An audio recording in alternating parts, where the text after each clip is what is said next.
नमस्कार friend, EMK teaching blog YouTube channel मध्ये आपलं खूप खूप स्वागत आहे। तर एक्झाम जशी जशी आपली जवळ येईल तर तसं आपलं टेन्शन खरंच खूप वाढत आहे। परंतु हेच जर टेन्शन आपल्याला कमी करायचं असेल तर नक्कीच आपण थंबनेल मध्ये पाहायला असेल की त्यानुसार की ज्या चुका आपल्याकडून होतात तर त्या चुका आपल्या पुन्हा झाल्या नाही पाहिजे, बरोबर आहे। जर चुका आपल्या पुन्हा पुन्हा त्याच होत असतील तर नक्कीच आपला जो स्कोर आहे तर तो कमी येण्याला त्या चुका आपल्या कारणीभूत ठरतात। तर अशा चुका आपल्या हातातून होऊ नये म्हणून आपण नक्कीच या चुका जर अगोदरच पाहिल्या आणि अगोदर जर त्यांचं पालन केलं तर नक्कीच आपल्याला त्याचं कोणतंही टेन्शन येत नाही आणि पेपर सुद्धा एकदम चांगल्या पद्धतीने आपण माइंड सेट करून एकदम चांगल्या माइंड न सोडू शकतो ना, बरोबर आहे। तर अशा पद्धतीच्या ज्या चुका आहेत तर त्या तुम्ही नक्कीच टाळा, जेणेकरून तुमचा स्कोर वाढायला खरंच खूप मदत होणार आहे। आणि ही जी एक्झाम आहे तर ती तुम्ही अशा पद्धतीनं म्हणजे याचा स्कोर आणा की जी आपल्याला TAIT साठी नक्कीच मदत होईल। आणि असं ठेवूच नका की 82-83 मार्क पडले की मी कास्ट मधून पास होईल किंवा मग असं होईल। कास्ट मधून काहीच ठेवू नका, कारण की तुम्हालाही माहिती आहे की एक्झाम जी आहे तर ती आपल्याला 90 मार्क घेऊन ओपन मधून पास करणे ही खूप आवश्यक गोष्ट आहे। कारण की लास्ट स्टेटला काय केलेले तर तुम्हाला माहित आहे, ते माहित असेल तुम्हाला सुद्धा की गव्हर्नमेंटने काय केलं होतं की ज्यांनी CTET किंवा TET कास्ट मधून ओपन केली त्यांना फक्त कास्ट मधून क्लिअर केलेली आहे तर त्यांना फक्त कास्टच्या जागा दिल्या होत्या, ओपनच्या जागेवर त्यांना घेतलं नव्हतं, बरोबर आहे। त्याच्यामुळे काय झालं की कास्टचा जो कट ऑफ आहे तर तो जास्त लागला आणि ओपनचा थोडा कमी लागला, बरोबर आहे। तर त्याच्यामुळे आपल्याला ही जी एक्झाम आहे तर ती ओपन मधून क्लिअर करायची म्हणजे 90+ मार्क घ्यायचे। तर त्याच्यासाठी काय स्ट्रॅटेजी असली पाहिजे आणि कोणत्या चुका आपण टाळल्या पाहिजे तर नक्कीच आपल्याला तेवढे मार्क्स घेणं हे काही म्हणजे खूप अवघड गोष्ट नाहीये, खरंच सोपी आहे। आणि CTET ही खरंच सोपी आहे। तर अशा माइंडसेटनं तुम्ही जा की CTET ही सोपीच आहे, फक्त आपल्याला त्याच्यामध्ये एकदम पॉझिटिव्ह माइंडनं आणि एकदम फ्री आणि रिलॅक्स अशा पद्धतीने जर आपण पेपर सॉल्व्ह करत असतो तर नक्कीच आपल्याला 90+ स्कोर यायला काहीही हरकत नाही, ठीक आहे। तर अशा पद्धतीनं तर त्या कोणत्या चुका आहेत तर त्याच आपण आज पाहणार आहोत या व्हिडिओमध्ये। तर बघा, तुम्ही व्हिडिओ शेवटपर्यंत पहा जेणेकरून तुम्हाला या चुका टाळता येतील, बरोबर आहे। बघा आता आपली 14 आणि 15 डिसेंबरला CTET आहे तर काही मुलांची 15ला पण आलेली आहे आणि काही जणांची 14ला पण आलेली आहे, ठीक आहे। तर बघा तुम्ही पहिला पॉइंट काय आहे की हॉल तिकीट सह आणि ID प्रूफ सह, हॉल तिकीट आणि ID प्रूफ सह तुम्ही वेळेवर सेंटरवर हजर राहा, कारण की आता थंडीचे दिवस आहेत, बरोबर आहे। ज्यांचा पेपर फर्स्ट आहे, ज्यांचा म्हणजे मॉर्निंगच्या शिफ्टमध्ये पेपर आहे तर त्यांना फार लवकर सेंटरवर हजर होणं आवश्यक आहे। कारण की जर आपण वेळेवर सेंटरवर गेलो तर नक्कीच आपले जे आहे तर ते भीतीचं कारण ठरतं आणि आपण त्याच्यामध्ये फार गोंधळलेलो असतो, माइंडसेट होत नाही। तर त्यामुळे तुम्ही नक्कीच 1 तास अगोदर सेंटरवर पोहोचा, जेणेकरून तुम्हाला त्याची खूप मदत होते, बरोबर आहे। तिथे गेल्यानंतर तुमचं माइंड सेट होतं, सर्व वातावरणामध्ये आपण रिलॅक्स होतो। तर अशा पद्धतीनं तुम्ही ही चूक करूच नका की सेंटरवर थोडं लेट जायची, लवकरच जा आणि हॉल तिकीट हे सर्व काही साहित्यासहित तुम्ही जा, जेणेकरून त्याचं सुद्धा तुम्हाला खूप जास्त बर्डन येत नाही। आता बघा सेकंड काय आहे, पेपर हातात आल्यावर घाई करू नका। आता पेपर हातात आले की आपल्याला अशी घाई असते की लवकर तो सील ओपन करायचा आणि लवकर बघायचे प्रश्न कसे आहेत तर, परंतु ती घाई करायची नाही। अगोदर पेपर आल्यानंतर फर्स्ट पेजवर सर्व काही व्यवस्थित ते फिलअप करून घ्यायचे नंबर वगैरे आणि थोडं रिलॅक्स व्हायचं 5 मिनिट, तरच आपण ते पेपरमध्ये आपलं माइंड सेट होत असतं, बरोबर आहे। मग पेपर उघडायची लगेच घाई करायची नाही। आता ज्यावेळेस ते म्हणतील तर त्यावेळेस सील ओपन करून, कारण की वेळ बऱ्यापैकी असतो CTETला 2.5 तास म्हणजे खूप असतो, फक्त आपलं प्लॅनिंग पाहिजे त्याच्यामध्ये, ठीक आहे। तर असं म्हणजे खूप घाई करायची नाही, पेपर आल्यानंतर व्यवस्थित पेपर म्हणजे फर्स्ट पेज ते फिलअप करायचं, आपलं आन्सर शीट पण व्यवस्थित ठेवायची आणि त्याच्यानंतर सील ओपन करायचं।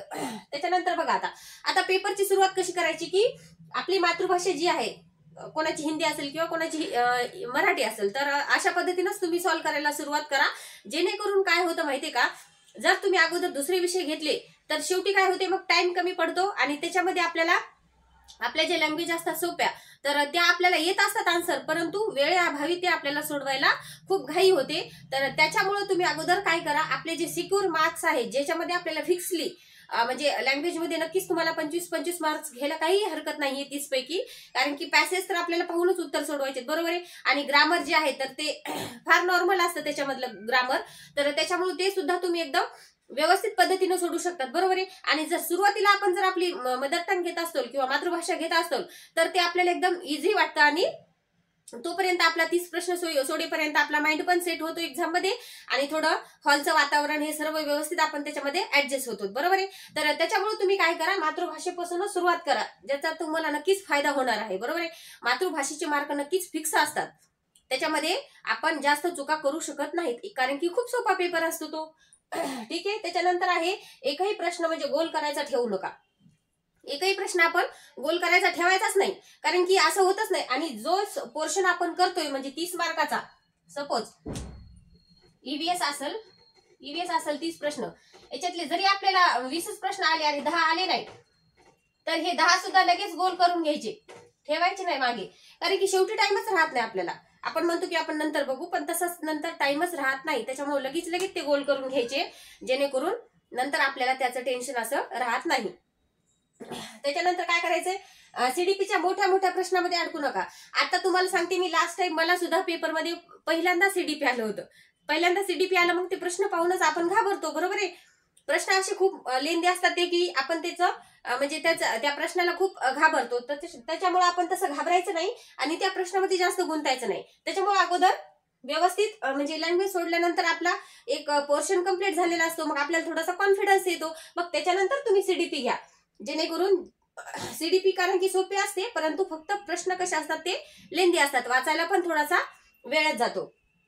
त्याच्यानंतर बघा, एक पोर्शन सोडला की तुम्ही टाइमवर सुद्धा लक्ष ठेवा, आपल्या टाइमवर पण लक्ष ठेवा. माझ्याकडून सुद्धा अशी चूक झालेली आहे पेपरमध्ये, की मला असं वाटलं की 2.5 तासाचा पेपर आहे, तर मी म्हटलं 2.5 तास झाले, पण टोल पडला, 5 मिनिटच बाकी राहिले आणि मला असं वाटलं 2 तासच झाले, कारण की त्यावेळेस त्यांनी आम्हाला घड्याळ नेऊ दिली नव्हती सोबत. मग त्यांना सारखं विचारायला लक्षातच राहिलं नाही विचारणं, मग सोडवत गेले आणि एक पूर्ण पोर्शन माझा राहिला होता आणि जेव्हा की फक्त 5 मिनिट बाकी राहिले होते. मग त्यावेळेस मी खूप जास्त घाबरले. शेवटच्या 5 मिनिटामध्ये त्या 30ही प्रश्नाचे फक्त आणि फक्त गोल भरायला सुद्धा भरणं होत नव्हते. त्यांच्याकडून मागून 5 मिनिट घेतले आणि ते थोडे क्लासवरचे सर थोडे चांगले होते म्हणून त्यांनी मला तेवढे गोल करू दिले. परंतु अशी चूक तुम्ही करू नका. टाइमवर खरंच खूप लक्ष ठेवा, टाइम खूप फास्ट जातो. आणि त्याच्यानंतर बघा, 1 मार्कने सुद्धा रिझल्ट जातो. तर मी काय तुम्हाला अशी भीती दाखवत नाही की म्हणजे आता तुम्हाला सांगते, माझा सुद्धा 1 मार्कनं रिझल्ट गेलेला आहे. तर 1 मार्कनं रिझल्ट गेल्यानंतर म्हणजे कसा, तुम्ही ते कास्ट मधून म्हणजे 83 किंवा 84 पडतील, 83-84 ह्या नंबर मध्ये राहूच नका. तुम्ही डायरेक्ट 95+ मार्कचं टार्गेट ठेवा, जेणेकरून तुम्हाला 90+ मार्क असणं हे खूप आवश्यक आहे. ओपन मधूनच आपण सीटीटी क्लिअर व्हायला पाहिजे. त्याच्यामध्ये आपल्याला 2 फायदे असतात. एक, आपण ओपन मधून सुद्धा अपियर असतो जागेसाठी TITच्या, आणि कास्ट मधून सुद्धा असतो. तर त्याचा खूप जास्त फायदा आहे. 4-5 मार्कमुळे आपल्याला खूप जास्त आपलं नुकसान होत असतं. बऱ्याच मुलांचं झालेलं आहे सेकंड TIT मध्ये. तर त्याच्यामुळे तुम्ही सुद्धा तुमचं तसं नुकसान होऊ देऊ नका आणि नक्कीच तुम्ही 90+ मार्काचा स्कोरच म्हणजे आणा, आणि जेणेकरून असा पेपर तुम्ही सॉल्व्ह करा. आणि जे व्यवस्थित लक्ष देऊन, पेडागॉजीचे पण प्रश्न एकदम सोपे असतात. कन्सेप्टली पॉझिटिव्हली आन्सर द्यायचे. जिथं विद्यार्थी सर्वात जास्त ऍक्टिव्ह असेल तर तेच त्याचं आन्सर असतं. सर्वात जास्त ऍक्टिव्ह जे असेल ते त्याचं आन्सर द्यायचं, बरोबर आहे. अभिकथन आणि कारणचे प्रश्न सर्वात जास्त त्याचे आन्सर पॉझिटिव्ह द्यायचे. जर येत नसतील तर तसं तर वाचूनच द्यायचे, परंतु येत नसतील तर आपण त्याचं आन्सर जे आहे तर ते पॉझिटिव्हलीच देऊन यायचं, असे मनाने गोल करून यायचं नाही, बरोबर आहे. तर अशा पद्धतीने तुम्ही लक्ष ठेवा आणि तुमच्या ह्या ज्या चुका आहेत तर त्या नक्कीच टाळा आणि चांगल्या पद्धतीने पेपर सोडवा, अशा पद्धतीची आशा करते आणि थांबते. धन्यवाद. आणि एक्झामसाठी पण बेस्ट ऑफ लक. आणि तो व्हिडिओ थोडा जरी आवडत असेल तर प्लीज लाईक आणि शेअर पण करा आणि सबस्क्राईब पण करायला विसरू नका. धन्यवाद.